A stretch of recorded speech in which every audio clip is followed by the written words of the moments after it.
Okay, class. Last 5 minutes. Hirap naman nito. Be, ano sagot sa number 10? Huwag ka mong kopya sa akin, Samantha. Mapapagalitan tayo kay ma'am. Tamot mo naman. Ayaw mo akong pakopyahin, ha? Bilisan nyo, class. 1 minute na lang. Ma'am, nangongopya po si Scarlett sa akin, no? Apakasinungaling mo, Samantha. May nangongopya pala dito. Bagsak ka na sa akin, Scarlett.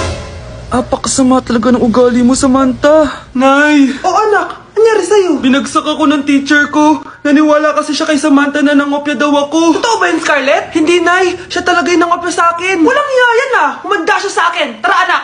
A few moments later. Ma'am, bakit niyo po kami pinatawag dito? Eh, kasi yung anak mo, sinungaling. Siya naman talaga yung nangopya kay Scarlett, eh. Hindi po totoo yan. Para malaman natin kung sino nagsasabi ng totoo sa inyong dalawa, mag-quiz na lang kayo ulit. Patay ako nito. Humanda ka ng mapahiya, Samantha.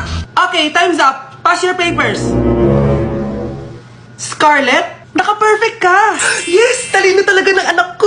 Samantha, wala kang tamang sagot. Ikaw talaga ang totoong nangongopya. Nakakahiya ka, Samantha.